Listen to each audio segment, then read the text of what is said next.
Assalamualaikum warahmatullahi wabarakatuh. Perkenalkan, kami dari kelompok 11 mata kuliah pengelolaan kualitas udara. Kelompok 11 memiliki 4 anggota yang terdiri dari Wahyu Gumilang Syaputra, NIM F44012211011, Bima Zaki Trikirsa, F44012211035, Ananda Azaria Khairunisa, F44012211051, Nazwa Citra Awalia, F44012211093. Pada kesempatan kali ini, kami akan mengangkat beberapa topik diantaranya 1. Dampak terjadinya planetary boundary layer. 2. Tempat terjadinya planetary boundary layer. 3. Manfaat planetary boundary layer. Oke, sebelum menjelaskan mengenai dampak terjadinya planetary boundary, ada baiknya kita mengenal terlebih dahulu apa itu planetary boundary. Planetary boundary ialah konsep yang diperkenalkan oleh sekelompok ilmuwan pada tahun 2009, di mana konsep ini bertujuan untuk menentukan batas lingkungan di mana manusia dapat beroperasi dengan aman. Planetary boundary membantu mengidentifikasi elemen-elemen kritis yang mempengaruhi sistem bumi dan harus dijaga agar bumi tetap lestari. Oke, terdapat beberapa dampak terjadinya planetary boundary di atmosfer. Yang pertama ialah perubahan iklim. Perubahan iklim diakibatkan oleh konsentrasi CO2 atau karbon dioksida yang telah melewati batas planet dan mendekati beberapa ambang batas sistem bumi. Di mana perubahan iklim juga diakibatkan oleh penipisan lapisan ozon. Oke, selanjutnya ada dampak terhadap lapisan inversi.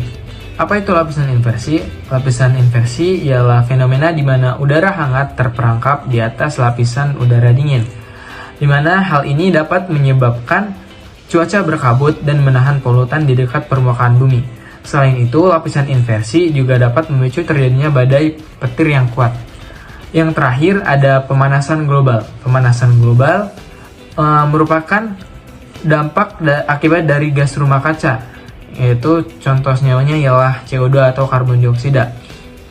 Hal ini diakibatkan oleh penipisan lapisan ozon, di mana pemanasan global dapat mengakibatkan perubahan iklim serta juga mengakibatkan peningkatan suhu di atas permukaan bumi.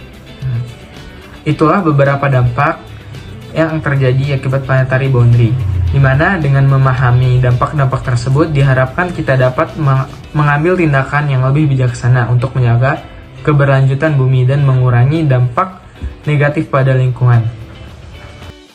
Sebelum kita mengulik lebih dalam mengenai planetary boundary layer, secara singkat didefinisikan sebagai bagian dari lapisan troposfer terendah yang memiliki pengaruh timbal balik langsung dengan permukaan bumi dengan skala waktu hingga beberapa jam. Planetary boundary layer berfungsi sebagai tempat terjadinya perpindahan vertikal panas, gerakan, kelembaban, kekacauan, dan polutan udara antara permukaan bumi dan atmosfer atas. Seperti yang telah dijelaskan, planetary boundary layer atau PBL terjadi di bagian terendah dari atmosfer troposfer, tepatnya sekitar 1-2 km di atas permukaan bumi. PBL adalah bagian yang paling dekat dengan permukaan bumi dan sifat udara di sini dipengaruhi langsung oleh kedekatannya dengan permukaan. PBL memiliki peranan kunci dalam peristiwa cuaca ekstrim dan dimanfaatkan dalam model prediksi cuaca numerik. Manfaat planetary boundary layer membantu dan mengidentifikasi area di mana aktivitas manusia memiliki dampak terbesar pada lingkungan. Hal ini berpengaruh pada 1. Perlindungan keanekaragaman hayati, 2. Stabilitas iklim, 3. Kesehatan manusia. Dengan ini kita dapat mengambil tindakan untuk mengurangi dampak tersebut dan mencegah kerusakan lingkungan yang parah.